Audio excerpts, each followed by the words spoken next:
And now, a couple of impressions from Jonathan Kite. Hooah! Hooah! Hooah!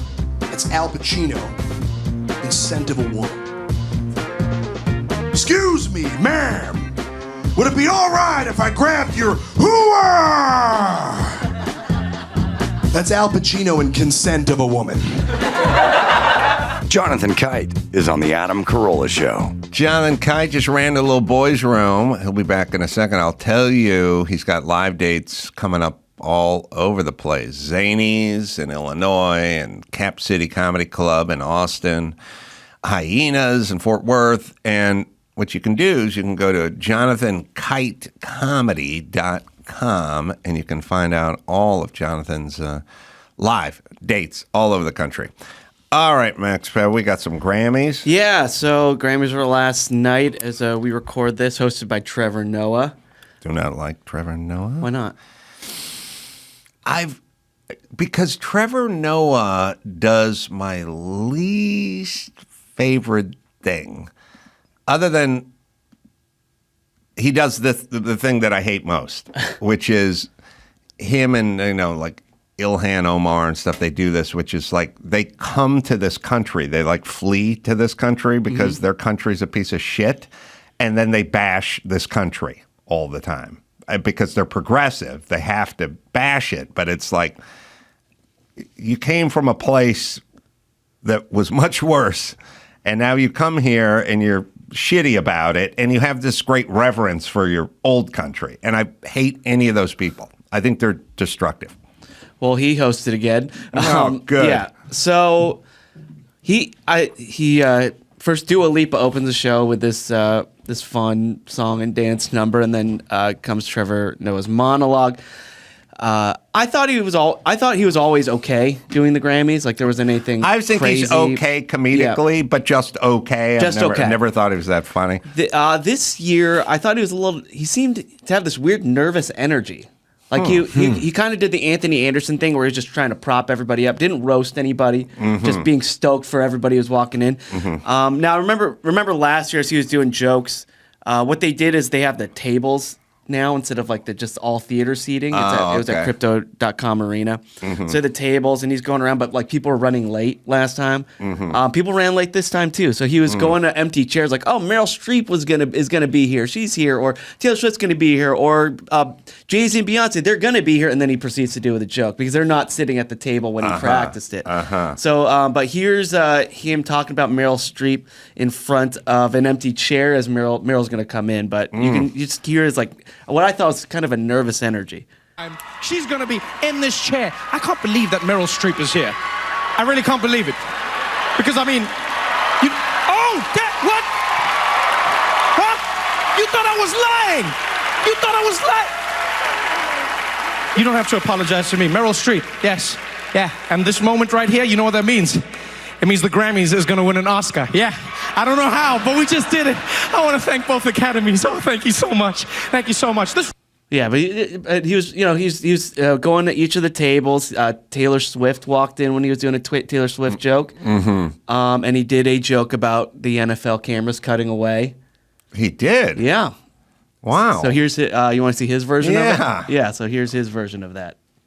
I think it is so unfair how NFL fans have been complaining about the cameras cutting to Taylor Swift, right? Like she's controlling the cameras at the games, right? Like just let her live, let her live. In fact, tonight on Taylor's behalf, you know what I'm gonna do? I'm gonna give her a break. Every time they mention Taylor Swift, I'm gonna get revenge. Every time someone says Taylor Swift, I'm gonna cut the cameras to someone who played football. That's what I'll do. Cut, bam, just like that. Terry Crews. You like that, Terry Crews? You like that, Terry Crews? You better fix your face, Terry. Taylor loves it.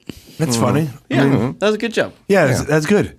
You know, the thing is, I would say, like, I miss Ricky Gervais always, you know? Yeah. Just because I think that we as a society take ourselves, I mean, listen, we're in the business of comedy, amongst other things, but it's like, there's such a seriousness there.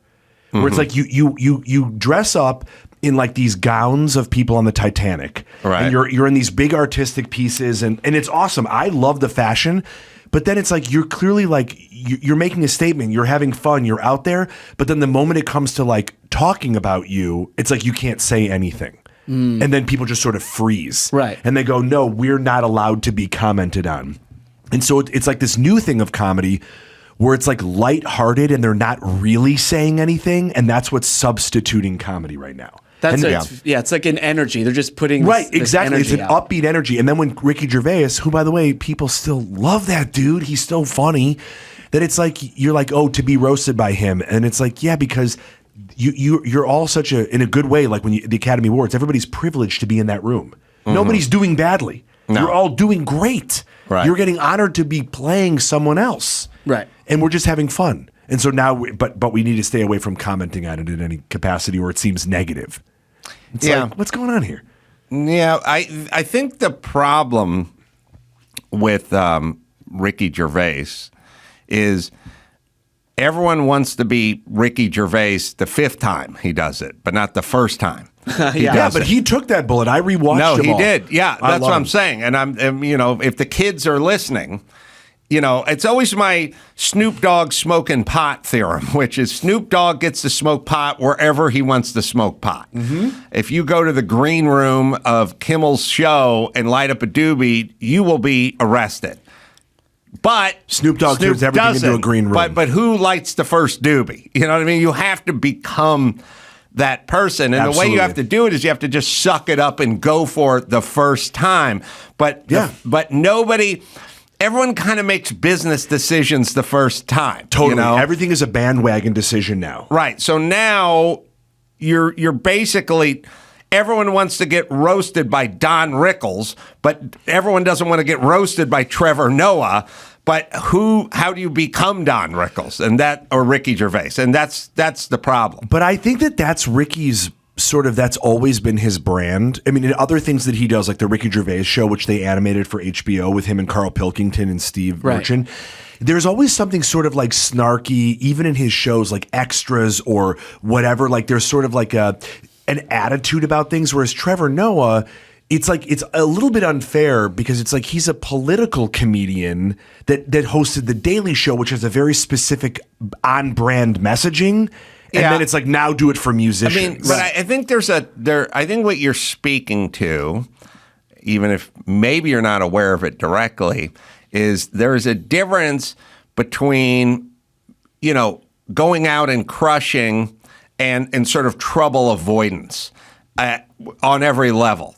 The producers, the network, or whatever. Exactly. We are now in a trouble avoidance mode. Yes. We are essentially saying, when you see the car commercial where there's just a mom driving the minivan and it's a new commercial for a Toyota minivan, it's just going down an endless highway on the way to Vegas, and it says professional driver, closed course, do not attempt. They're like, what? Why is that on the screen? Because somebody said, I don't want to risk it. Right.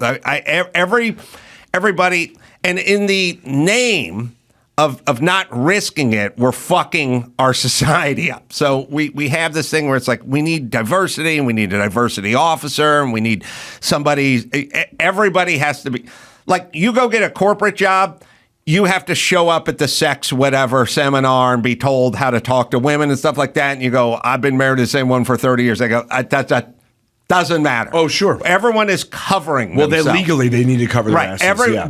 There's a legal version. There's a sort of spiritual version of it. And you go, look, just get this guy. He'll be nice. He'll run it down the middle. And everyone goes, yeah, but wouldn't you rather have this guy like swinging for the fences? It's like, yeah, but when you swing for the fences, sometimes you strike out. So let's just choke up, make contact, and let's all get out of here without getting sued, without the controversy, without the feuds. Like, let's just get through this. Yeah. But also, I think which is the opposite of comedy. Right. That's the opposite of comedy. Right. But that's where we're at. I agree with you. Look, we just got done with COVID.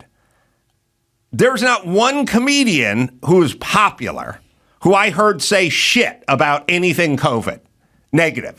Vaccines or don't work or lockdowns or masks or whatever. No popular, notable person said one word about wearing a mask or wear the thing. And by the way, you don't have to make, this isn't a political statement when you say the thing probably came from a lab. Jon Stewart said it eventually. Right. But masks don't work. It came from a lab. Nobody said, no one popular said shit. And that's because everyone's making business decisions, and that's just where we're at right now. Absolutely. Right. Back in the day, Fatty Arbuckle would throw a bitch through a plate glass window and go back in and finish his martini. Right. Right now, everything is messaging. Everything needs to be on brand, and we all have to agree to the same sort of what everybody's talking about. But it shall be the death of comedy. Sure. And creativity. Well, but I mean, yeah, because it's Trevor Noah. If Blake Griffin made the same joke, would be holding him to the same standard? Like, are we judging these award shows like comedy specials, or? But I also don't think like it's his. I think with Ricky, he feels like a part of, in a good way. I'm a huge fan. Wait, Blake Griffin, the basketball player? Yeah. Oh. Or if it's just like a regular I'm trying to think. I don't know. I don't know why that's from. just like a guy who could just comedian be a Blake host. Griffin. Yeah, stand No, up. I mean like a Legendary. non-comedian who's like. Yeah, I mean, look, no one really knows what the rules are, and not knowing what the rules are, it causes like I was at a swanky table at Pebble Beach at a day event, very swanky caviar. Chris has been there, Pebble Beach. The Quail Lodge, right? And It's my Super Bowl. you end up sitting at tables with people you don't know because you get your food and it's 6 people sitting around the table. There's this chair communal, open yeah. and you sit there and then Right. inevitably you start talking about cars, you know? And so everyone's just dressed to the nines and they're all rich guys with their Rolexes and their Italian loafers and everything. And at some point, the guy's like, yeah, I had the Maserati MB7, and I went ahead and I sold the Maserati, and I got the Lambo Miura, so now I'm sitting on 2 Miuras, and I'll have the guy, the Miuras are registered out of state, so I don't have to pay the in-state taxes. And like at some point, I go, this is exactly the conversation black people think white people have all day. And before I could finish, this super nervous chick went, oh, okay, no, okay. And I went, no, I'm making a joke about it. Okay, we heard you the first time. We heard you. I hate and I'm that. like, this is a self-deprecating joke. You heard black people. No, and they're you triggered. They're jumped in and pre-triggered by started- something, Right. So because they want to make sure that they didn't look like that they were an accomplice to your thought, Right. if it was Right. taken out of context. woman Yeah. I've never met before, I and did will a never show. see again. I did a show at the Belly Room at the store, and I was talking about white privilege and making jokes about it, and about it's an old joke, but I used to do where I go, you got to understand, like we used to be the Michael Jordan of people, white guys, and now we're the Michael Jordan when he played baseball of people. And there's like a off to the side, they got that great like sort of that section in the Belly Room. Yeah. It's like all black guys.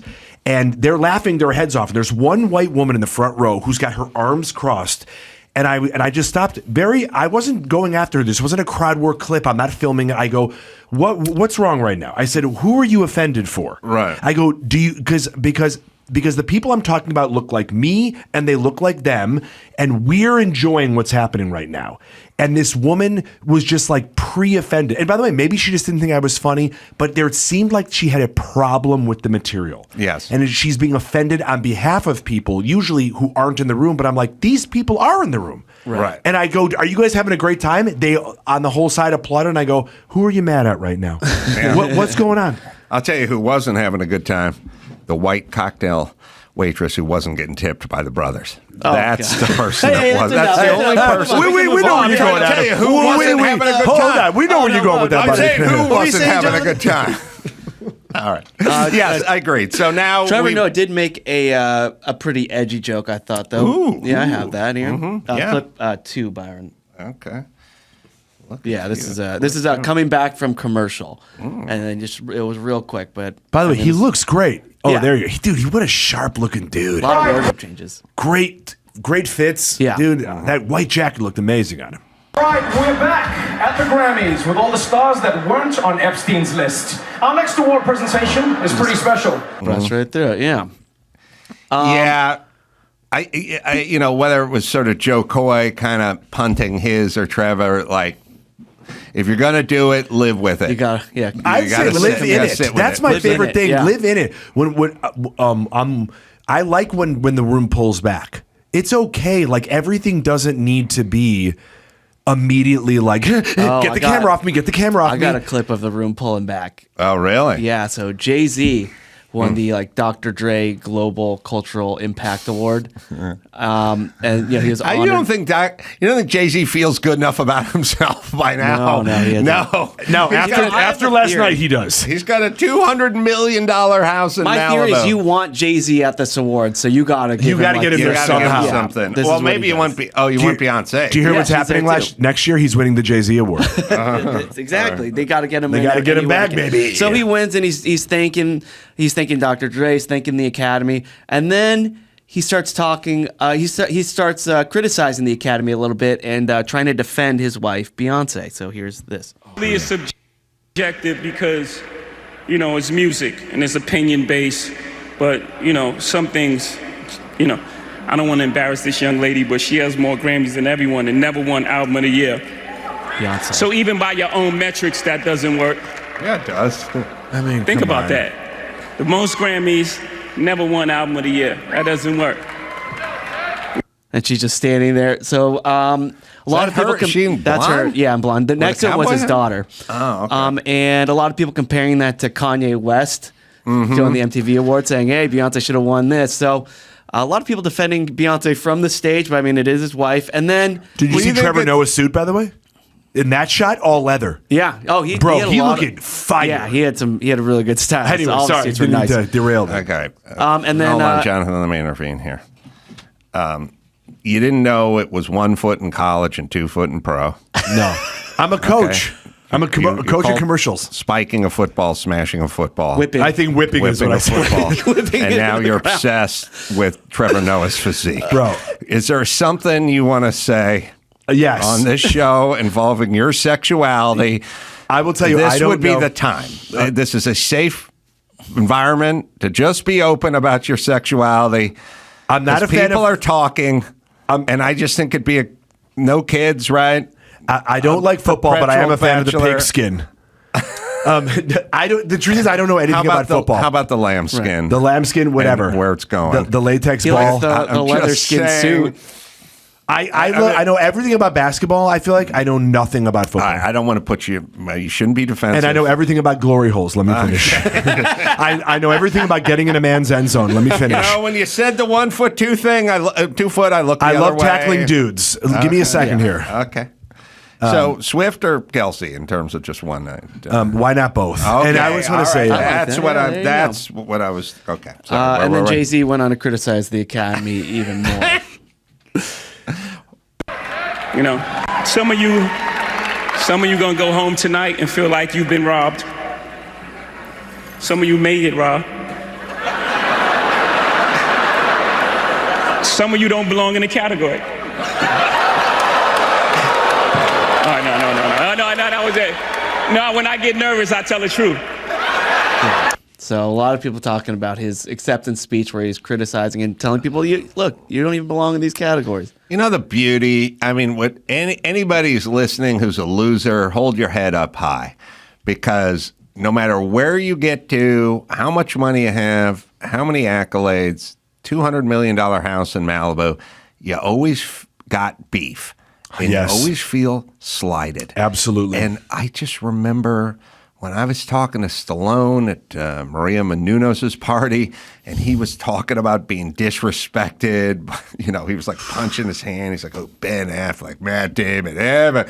How about the guy with the 4 franchises that have made, And I was like, oh, still a beef. Yeah. Still a beef. The man leads 4 franchises that make $200 kajillion combined.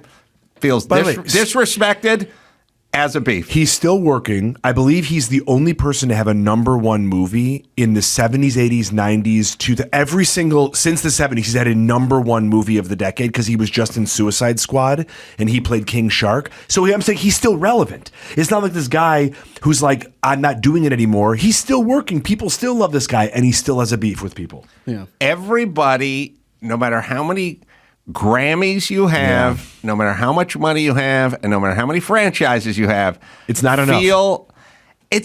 But it's not that it's not enough, because I'm talking about me. I don't have enough. You let me finish. one Grammy's enough or one Oscar's enough. No, they always feel like they've been looked over, disrespected, not appreciated. Travis Scott during his performance, he was yelling. Yeah, he about did. it. I was overlooked. Like they slept on me 10 times, and then he took folding chairs and started destroying his set. You know who else said that? Where? Meryl Streep. Yeah, during his performance, he performed. He performed and just started. It's like an epidemic. It's like Jay-Z between. First off, your wife. You want to talk about an earner? You want to talk about an earner?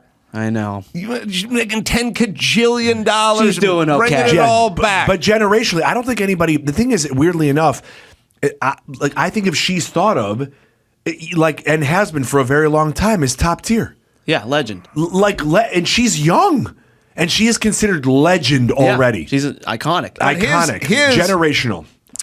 His thing is like she's got all these Grammys, but she doesn't have Grammy, album of the year.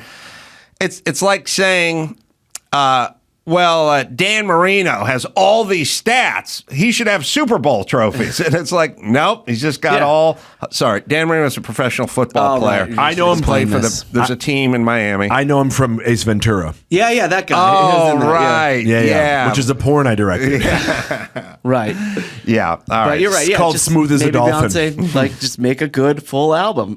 So let's see. Annie Lennox performed the In Memoriam. So did Stevie Wonder. He did something with Burt Bacharach, and then and there was Fantasia did a Tina Turner tribute, but Annie Lennox did a Sinead O'Connor. Nothing Compares to You at her version. Did she rip up the Pope at the end or no? No, but she did do something at the end. So let's watch a little bit of her rendition. Nothing compares to you. I said nothing compares. Nothing compares to you. She doesn't compare to Sinead singing this song. Ceasefire, peace in the world. I love all the heroes. Like peace in the world. Here. I got a laundry list. You ready? Yeah. No child should ever go to bed hungry. Okay. Everyone should have world-class health care. Sure. And we should have peace. Yeah. Peace in the world, peace in the Middle East. All right, I'm going to go to my office and rub one out watching you porn. You guys, take care of this. Yeah, who's disagreeing with that? It's the blowhardiest. Yeah. Yes. People said that's what Sinead O'Connor would have done. So yes, they're nothing. What you're doing is nothing. No, of course. And I say Comparing all the to you. time, you're satiating people because they go, oh, yeah, okay. Finally, Feels somebody good. gets it. Yeah, okay. Yeah. Tell Hamas to stop executing Jews, and then maybe we could move on in your quest for peace. Although Annie will never say that. So that's the comedy. They stopped the war to watch the Grammys. Did you hear that? Yeah. And she didn't sound great. And Stevie Wonder, by the way, he did a Tony Bennett tribute, not Burt Bacharach, excuse me. And also there's if we're talking about fit checks, Jonathan, let's look at Lenny Kravitz. Fit checks. He was there. Worst fucking cereal of my childhood. Fit checks. Fit checks. All fucking grain. It's all wool. No honey. Man, cleaned you all out. health, no flavor. Fit checks. Bro, I almost wore that today. What do you think of Lenny Kravitz's outfit? I would say there's probably like one person on the planet who could pull that off, and I think he's doing it. He's doing it. All right, I'm angry at Lenny Kravitz. The reason I'm angry at Lenny Kravitz is I hate it when a guy just gets to look cool and be the coolest person. So cool. And then every time they put a mic in front of him, he's like, it's all about love. We just need love. Yeah. And I'm about love, and that's what I'm trying to introduce. And world That's what peace. I'm He's trying to figured say it here. out. It's like, and everyone goes, oh, did you hear what he said? He's so smart. Like I'm getting that fucking tattooed. 9-year-olds. It's that shit that 9-year-olds say. Yeah, like, you fucking imbecile. And he remade American Woman. And that song was dead and gone. And I was like, good. I'll never have to hear the world's shittiest song ever again. And then he came out with American Woman. And oh boy, here we go. Round 2 of the worst part of my childhood, American Woman, which is a shit song. It sucked then. It sucked when Lenny did it. And some other fucking guy's going to cover it again. It's going to suck again. Speaking of covers, they did Tracy Chapman played with Luke Combs' Fast Car. Oh. It was great. That one was a really good a great performance. song. I mean, yeah, you can't. Talking about Revolution is her best song, though, but they always play the other song. And Annie fucking Lennox with Sweet Dreams. If I fucking hear that shit song ever again, I'm going to drive into a pile of bricks. It's such a shit song. I don't get how we get people to like shit music. That's what I know they hear it enough and then they think they like it, but how does this work? We confuse nostalgia and repetition for enjoyment. Yeah. Yeah. So anyway, so Lenny Kravitz looked really good. Now the album of the year, they had a surprise presenter, Celine Dion, which was pretty epic. Yeah. Standing ovation as soon as she walked out. Sure. She looked great. She spoke great. She also has, like, find out what her syndrome is, because I'm telling you, what they do with syndromes is they give it names, right? And then stiff person syndrome. that's not a name though. They give it names like he's got progeria. You know what I mean? But we name shit all the time, so we don't have to say, right? You know, so you have Crohn's. I have shits in my pants all the time. Disease. Yeah, like that we don't want to say it. Oh, that's something I think I have that. She has stiff person's syndrome. Progressive stiffness in the body and severe muscle spasms. I'm saying, let's give it a name. What's the medical term?